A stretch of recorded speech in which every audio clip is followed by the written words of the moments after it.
Hey everyone, I'm Paul, aka Pabro.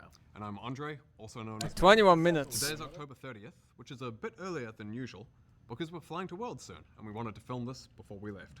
This is our last dev update of the year, and before we get into some of the things you'll see in Season 1 2026, we wanted to thank you all for being on the journey with us this year. As always, we want to show some love for your passion, for keeping us honest, and for making working on this game so worth it. Now, in January, we'll be back to talk more about Season 1, as well as a little bit of what to expect for the rest of 2026 Volume up. But for now, let's get into it. We learned a lot this year about seasons. Many of you liked what came with the themes, the map art updates, metagames, new champions, and champ updates overall, for example. But we also saw that if we leaned too hard into a region, it could feel very one note, especially when it comes to skins. And as it turns out, there is too much of a thing like Noxus. A lot of red and black. Yeah. So, we'll continue to find the right balance for thematic seasons moving forwards. And speaking of which, So- it's time to talk about Season 1 of 2020. I just want to say I don't really believe anything they're about to say, because at the start of season 2025, right, they said that they're gonna like massively change the game every single split with the new map, but they didn't do that. They didn't do a lot of the things they said they're gonna do. So I feel like they have ambitions now, but are they gonna actually, do them? I don't know. For this, we wanted a contrast from 2025, with its ancient danger, a dark end, and quite a bit of scheming throughout. So next year, we want to kick things off with themes of unity, hope, and justice. Demacia. With a drop of righteous judgment thrown in there for good measure. For Demacia. So that means Petrocite, gold, and blue accents on the map, as well as some Demacia-themed skins, including Thalia, some champions Nautilus, reimagined as Cho. Demasians, with plenty of I don't know what skin non-Demacia is skins this. for some variety. Morgana or what? Is this Morgana? That also means that the yearly cinematic in January will feature Demacian champions. We're going back to old-school Demacia this time, back in time to what some might consider the golden age of Demacia, when it was a beacon of hope and a bastion of justice. Hey, Andre, are we forgetting something? I don't think so. You sure? Nah, yeah, let's keep going. I don't want this to drag on. Anyway, we have a range of Summoner's Rift changes that the team will talk about in a moment, and this year we'll also talk about That was so cringe. What the fuck are they doing again? some updates to Swiftplay. With that, we're going to hand it over to Riot and Step and Freak, who will walk you through some of the Summoner's Rift changes coming in January. My man, Hey Freak. everyone, I'm Riot and Step. And I'm Freak. And we're here to talk to you about the Summoner's Rift gameplay changes coming in January. Over the last few years, League has been largely about team fighting over neutral objectives, fighting around grubs, dragons, or that vision ward you just placed around grubs or dragons. And while we know 5v5s make for some of the highest highs, we want to swing back towards a state where more strategies like splitting or sieging are more viable. Okay. So we're making some changes to major neutral objectives, towers, and minions in order to do just that. Additionally, we're making adjustments to roles so everyone has an appropriate impact on the outcome of each game, because right now, some lanes are much better at turning a winning lane into a winning game. We also have some delightful improvements, so let's get started. The first thing you'll notice in let's see. January is that the game starts faster. We want to reduce downtime after you load This in, is so good. minions and basic jungle camps first spawn 35 seconds earlier than they do today. Okay. That I'm already negative about, because that will remove level 1 invading by a large portion. I do not like that. You know what I mean? Like, reducing down of champ select, that's good, but reducing time of the game again when we already done that so many times, this is gonna reduce like invades and potential some of the level 1 some of the champions have on level 1. Like, let's say you have a Pike or a Blitzcrank and you wanna like invade their rats. Not a fan so far. You'll still be able to pull off early invades, but you'll have to be much more decisive when you load in. We're also making some changes to vision. It's an incredibly powerful tool in League, but right now it feels monopolized by supports and sometimes by jungle. That's true. We want to make effectively warding the map easier to learn for everyone, and give more opportunities and power towards drops by pushing champions, especially mid and top laners who are side laning later in the game. Okay. So, we're adding Phaelites, locations that grant temporary bonus vision to wards with unique bonus vision areas for each spot. Some Phaelite rings will be available at the beginning of each game, while others reveal themselves when the Elemental Rift transforms, particularly those that would otherwise disrupt early game jungle. Okay, so on to the objectives. That's fine. Otacon was one of the biggest additions to the Rift this year, and was a pretty cool, unique objective to fight over. That said, he contributed to objective fatigue, which many of you cited as an issue, and we agree.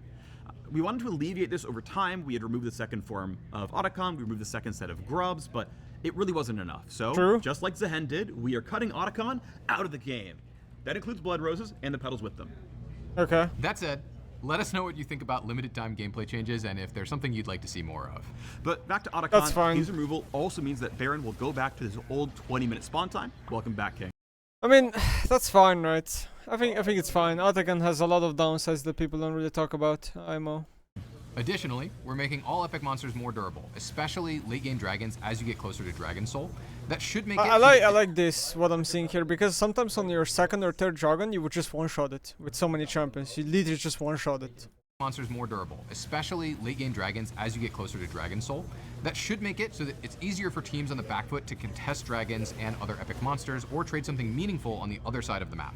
Finally, we're also removing feats of strength from the game. We're removing feats of strength from the game. That's also fine. But they're removing a lot of things they added, right? So they have to now add new stuff again. Feats of strength was way too OP. I wouldn't mind if they keep it, but it would just have to be nerfed. It's just too strong. And for example, Berserker boots are too useless. So some classes feel really bad. Like if you're ADC and you win feats of strength, you don't feel good because you have Berserkers to upgrade. Like that they push teams to progress the game and provided goals to rally around, but we think we can create better gameplay systems that allow for players to have more individual agency over their games. With feats getting the boot, we're adding back some gold rewards for First Blood and First Turret. Okay. Another way I like First Blood. First Turret is like iffy, but okay, sure. Sieging is with a new mechanic called Crystalline Overgrowth, which is kind of like a universal demolish effect. Crystals will build up on towers over several minutes, and when hit, they're consumed to deal an extra burst of damage based on how much buildup has accumulated. This should help enable pushing windows in more situations, even if you're behind or don't have the highest DPS. Demolish will be sticking around, but will be simplified to a good old 3-hit passive. We love 3-hit passives. Yes, we do. Turret plates will now stay on outer towards... That's gonna make Demolish a lot less satisfying for certain playstyles, I guess, where you want to proxy and you just want to do one Demolish from time to time. But I'm also like, 3-hit passive is hard to pull off if you can tank the tower well, which right now you can't, especially early in the game. So not sure how this is gonna shape up. But if the Riot swings too much into the other direction and makes speed pushing too good, that's gonna create a very toxic game. So, permanently and will be added to the inner and inhibitor. Wait, what? Turret plates will now stay on outer turrets permanently and will be added to the inner and inhibitor towers as well. We're doing this to create long-term piecemeal rewards for pushing. No matter what state the turret's in, you're likely to mine some gold by taking aggressive actions. I don't know how to feel about that. Because a lot of times you kill the tier 1 tower, then the game transitions a lot more about map control, a lot more about stealing objectives and camps. Now, if you're more incentivized to just keep staying in your lane and keep hammering down the tower, it's gonna feel like maybe the macro in mid game is gonna be a lot more simplified and a lot more dumbed down and less options maybe? I don't know. We're not adding more gold to the map with these changes. Instead, we're going to be basically spreading out the current gold for killing a tower and splitting it across the plates. To further facilitate pushing, we're ramping up... So I feel like... Okay, what they just said, I feel like what this does is... It makes people have less gold on average maybe early in the game. I would assume. But then the game becomes more XP reliant. Like, the game becomes more about XP. Minion respawn rates in the late game to give more frequent access to sieging turret pushing. We're ramping up minion respawn rates in the late game to give more frequent access to sieging turrets. We're also adjusting late game home guards to swiftly take you to your most pushed minion wave in each lane. To swiftly take you to your most pushed minion wave in each lane. Okay, I guess we're just gonna have a perma speed pusher in our team. And finally, Nexus turrets will respawn with partial health missing.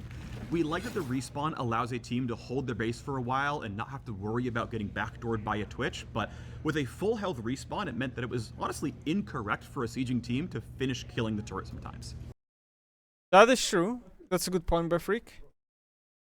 I think this is a good middle ground. I definitely think Nexus Tower should respawn. That was a good change overall. But it is true that a lot of times it was worth leaving the tower at 1 HP. What Riot could do, instead of like making the towers respawn with full health, they could make it so you get a lot of gold by killing those towers. Because then you get something out of killing them. Now, for our biggest change for next year, role quests.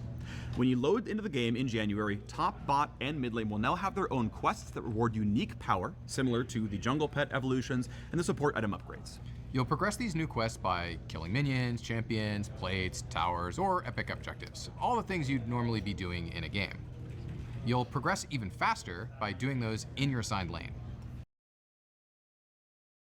Okay. This is a bit weird because what happens in a competitive game? How do you know which champion gets a quest in a competitive game? And in my opinion, this is also a bad thing, because if it means that you draft a mid laner and you want to play top lane, but then the top laner wants to go mid, you can no longer do that. That is a very bad thing for the game. It makes the lanes be locked, which I think is a bad thing. Your quest is decided by which role you've been assigned in the lobby. So if you and a friend or a stranger want to change roles, make sure you do an official trade in Champ Select. One of our goals with these I mean, see, like, official trade and champ select, like, a lot of times you're discussing the trade in the game, bro. In the first minute of the game, you're not doing it in the champ select.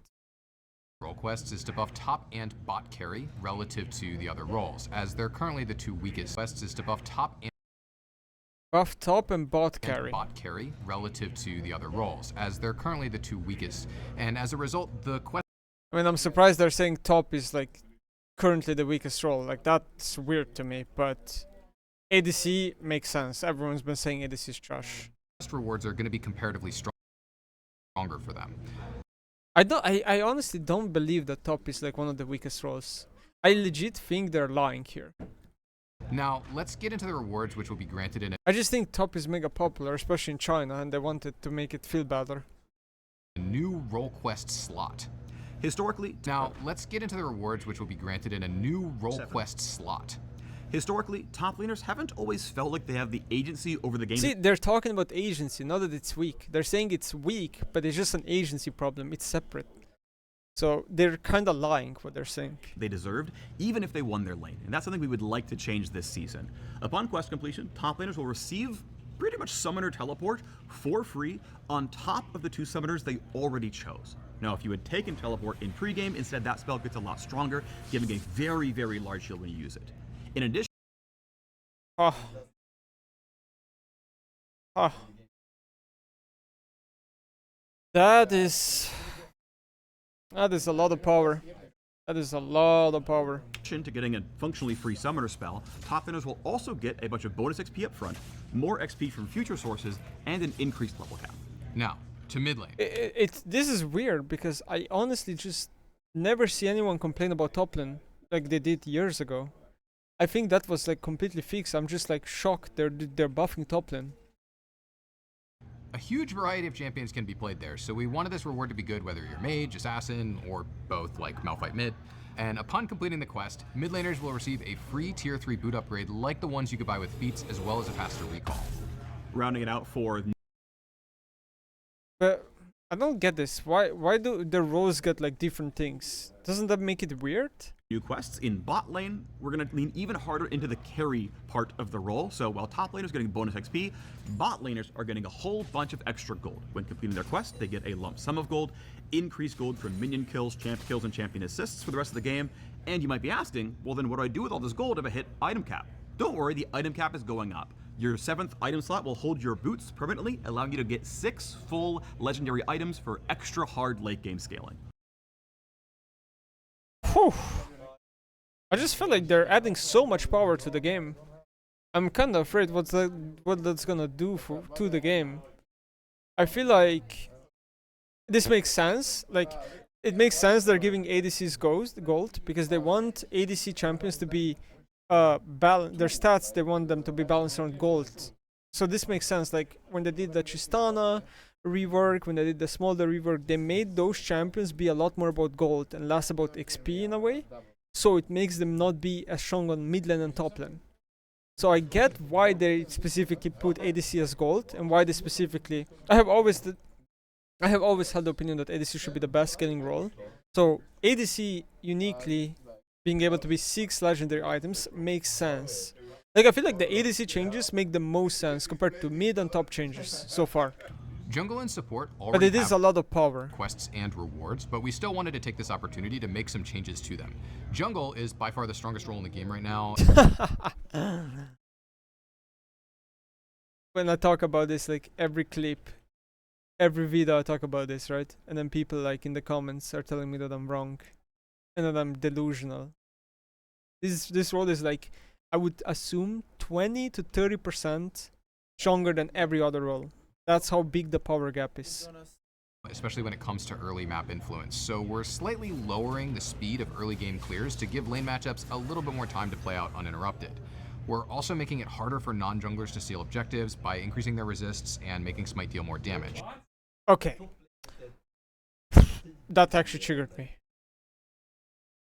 Okay, so they lower the clear for junglers to reduce frustration, because people get frustrated that junglers influence the early laning phase. That makes sense. Junglers like Mundo clearing before 3rd minute or Zad made no sense. Making non-junglers steal objectives even harder makes no sense. It's already impossible to steal objectives.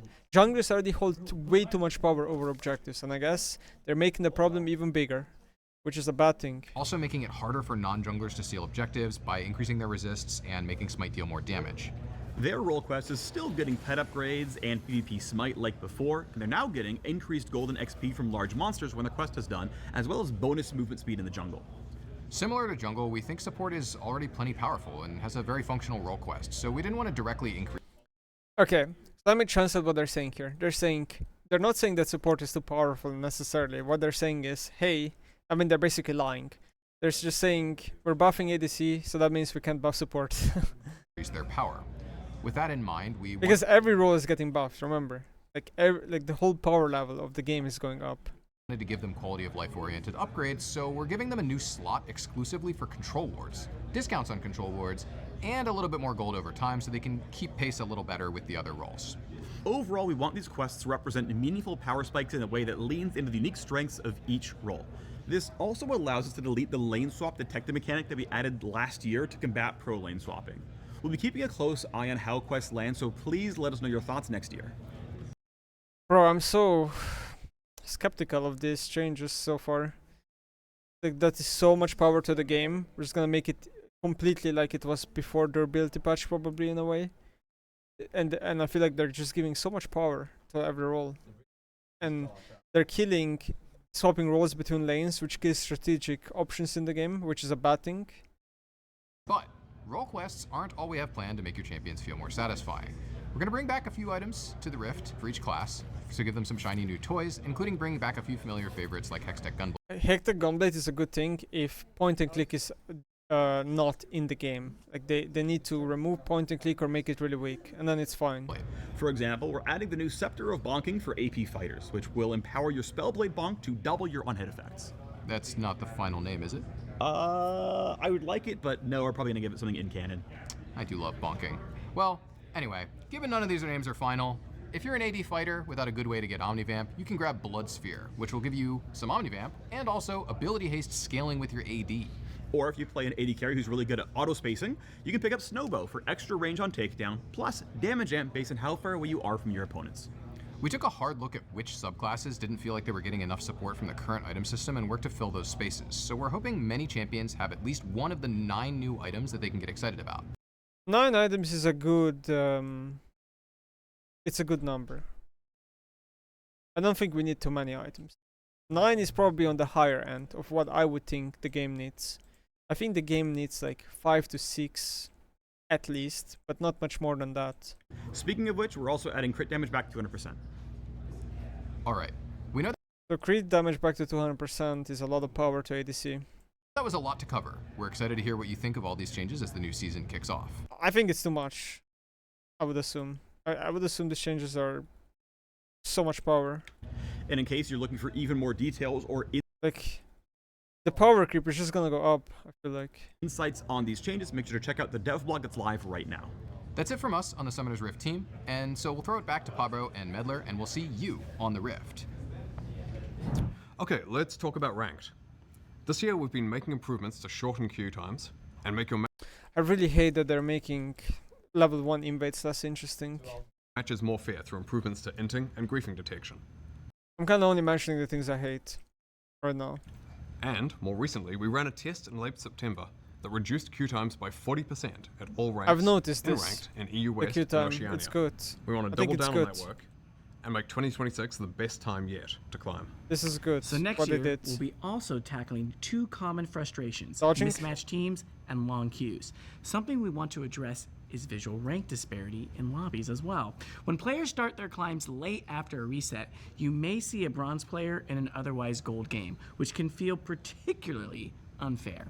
When in reality, that player was gold last season, but they haven't gotten back to that rank yet because they've had less time to play. So we're adding a climb indicator to loading screens when a player's MMR is higher than their visible rank. This will let other players know that you're climbing quickly and your displayed rank hasn't caught up yet. It's completely useless change. We're also making changes to how flex and solo duo MMR are calculated.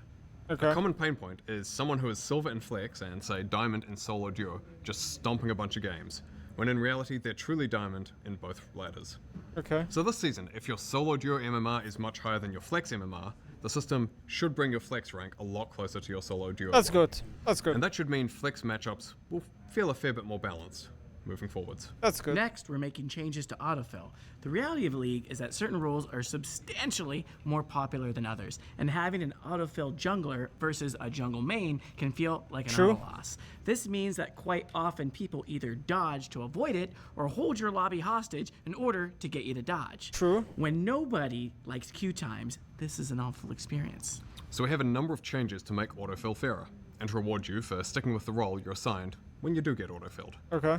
First, if someone on your team is autofilled, the system will try to match autofilled players by role. Good. So an autofilled jungler versus another autofilled jungler, for example. Good. If it can't match by roles, it will then of course fall back and try to ensure the same number of autofilled players on each team. Good. We do know though that even with that balance, autofill games can still feel discouraging when you play your best in a role that you didn't choose. That's why we're adding a new system called Aegis of Valor. If you're autofilled and earn a mastery score of C or greater, No, this is bad. What I'm about to hear is already terrible. the Aegis will trigger.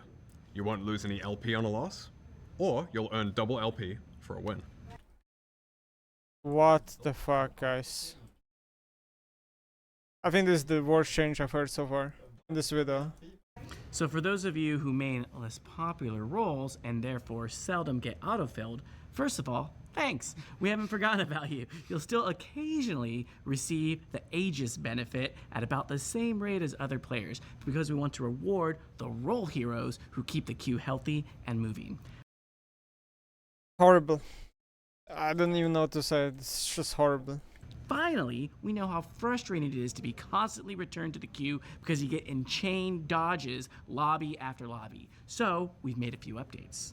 First, after a positive response to our pilot test, we're removing the ability to ban a hovered allied champion, taking This is probably okay, long term. away an opportunity for a teammate to tilt off the planet before the This is only bad when it's a new champion. If they could just disable this for a new champion, then it would be perfect. Like when you have when it's a new champion and people hover it and you can ban it. That's the only bad part about this. match even starts. And then second, dodging a lobby will no longer allow players to escape autofill. It'll just get carried over to the next lobby. This is also good, what they're doing. So they're essentially pretty much further removing dodging from the game, which is fine. I don't mind this. We think that the Aegis of Valor should provide a solid reward for sticking around and trying. So, This Aegis of Valor is just too OP. Can be 0 LP loss and double the LP for a win. It's just brutal, and it counts mastery, like Riot, your system cannot detect whether you performed good or not. The mastery system is garbage. I mean, come on, it's double LP for a win, after all. And at Master and above, dodging an autofill will count as a full loss. Master above dodging an autofill will count as a full loss. I think that's bad. I think this makes no sense. Because okay, this truly makes no sense. What I just read. This is even worse change than before. Because why would this be only for Master and above? if you're autofill and you dodge, you're gonna get autofill next game anyway. So why would you make it count as a loss? What if I'm in a lobby and I have to leave because I have a responsibility? I would rather dodge so I don't lose the game for other people. Obviously it sucks that I waste their time, but I'm gonna get autofilled next game anyway. So why would it count as a loss? That really doesn't make sense. That makes no sense.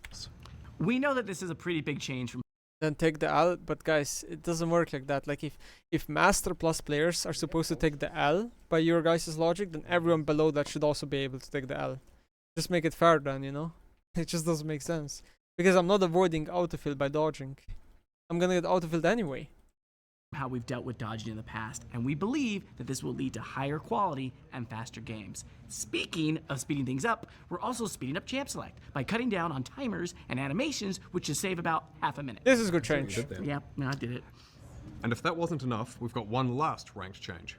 We're adding back Duoq to higher ranks, including Challenger, in most regions. For so many people... What does it mean in most regions, guys? What does it mean?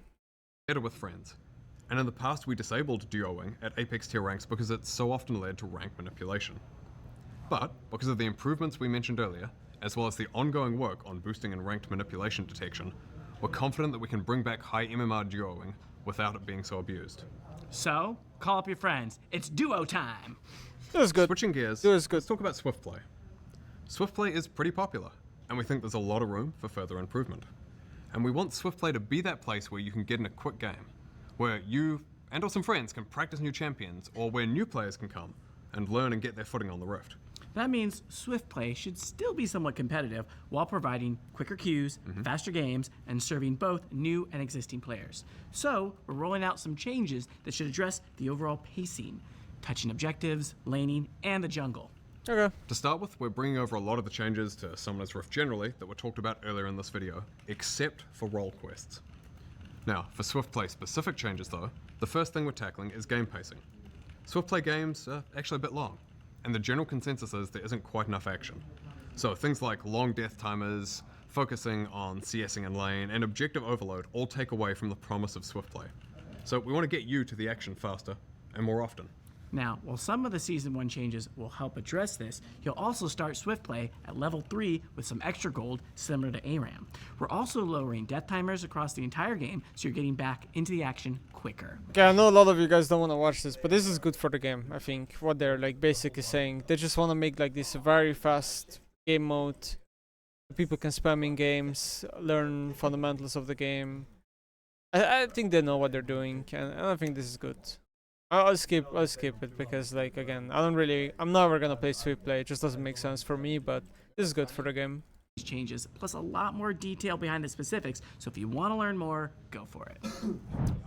Hi everyone, I'm Duoq, product lead, back again to chat about WASD, this time with the tech lead for WASD. I'm Riot, call me KT. Now that Worlds is over and we're getting closer to the end of the year, we want to check back in on the wild world of WASD. We've been on the PBE for a few months now, and in that time, we've caught and squashed over 100 bugs. I hate how they say WASD. It's WASD. To the feedback we receive from all you creative, maybe a little unhinged PBE players who've been helping us find, identify, and crush all of these pesky bugs. An extra special thanks to the players who are able to re-trigger the notorious new bug.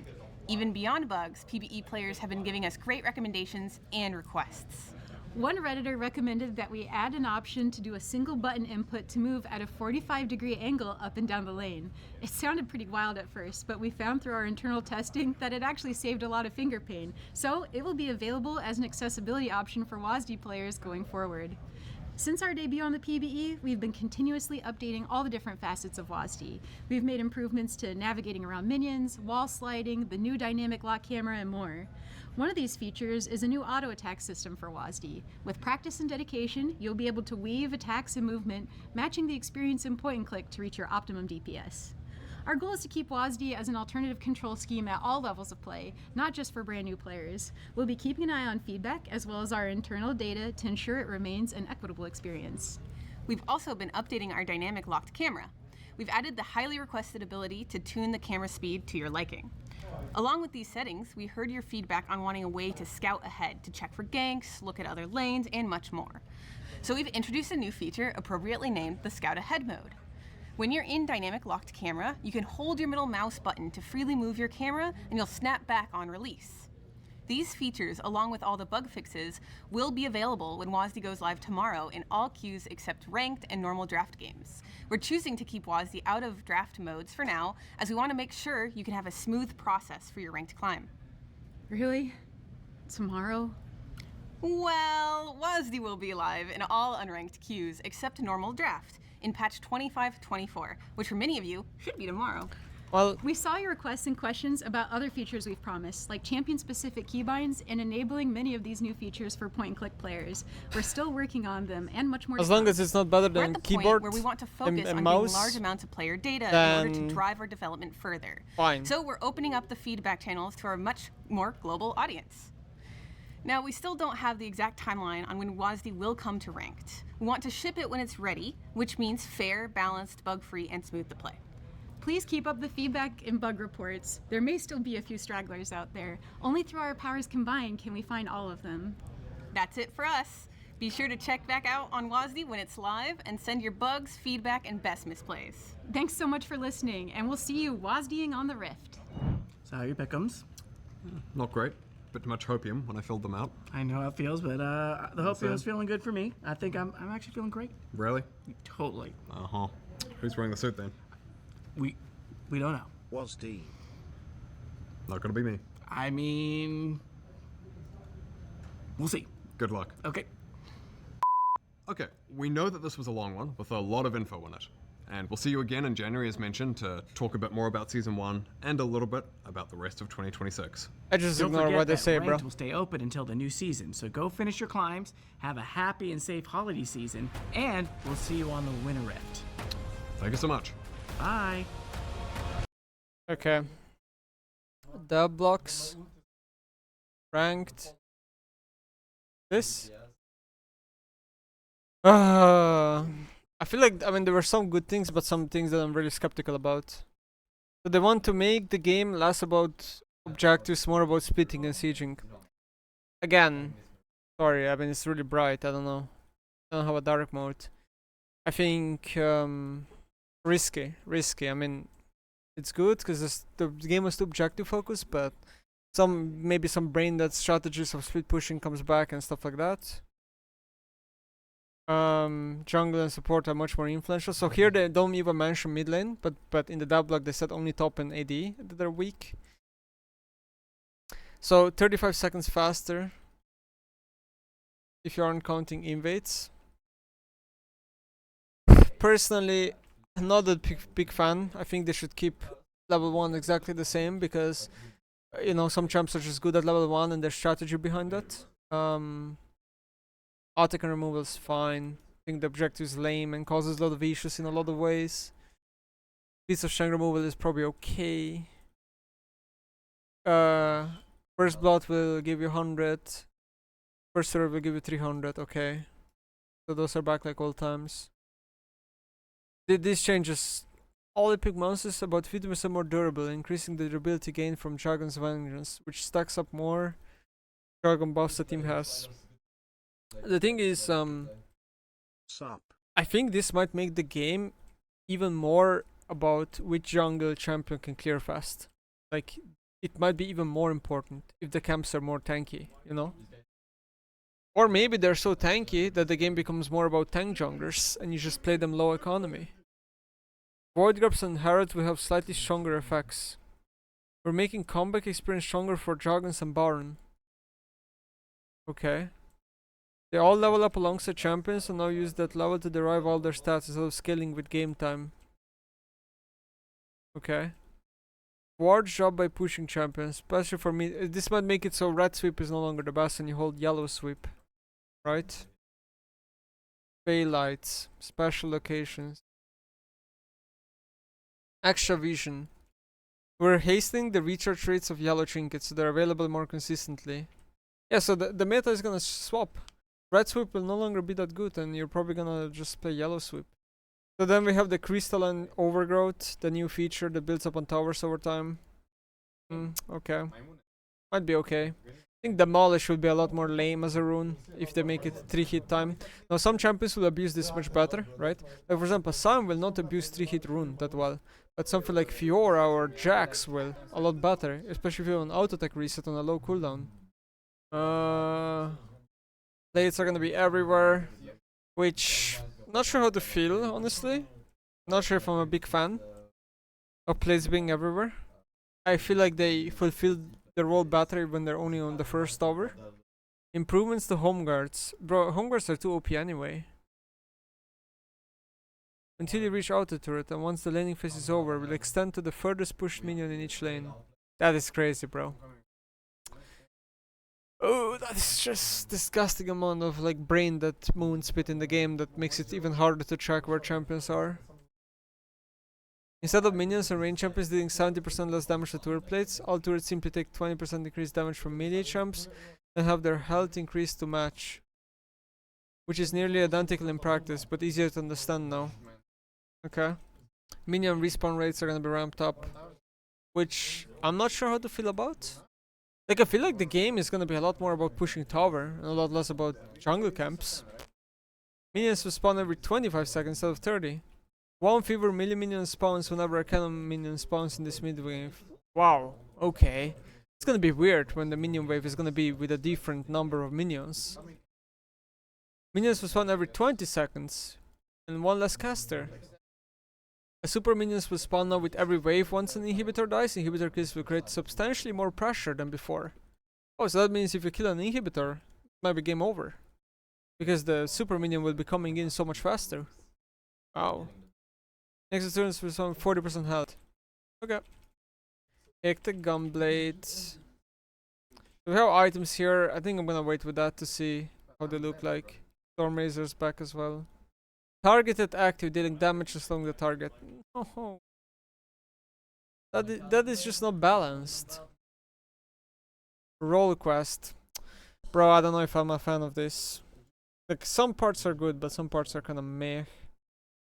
Also, empowered recall with 4-second cooldown. Guys, have we not learned from the Symbiotic Souls how toxic that is for the game? Really? Jungle is, by far, the strongest role in the game right now. We should just put this everywhere now. By far. Okay, Riot. The out-of-field things were good, you know? But the thing that makes no sense is why you get double the LP and no loss when you're field or something, and why if you dodge when you're master or above you lose as the whole game. Like, those two didn't make sense, but the rest makes sense. Everything else was good.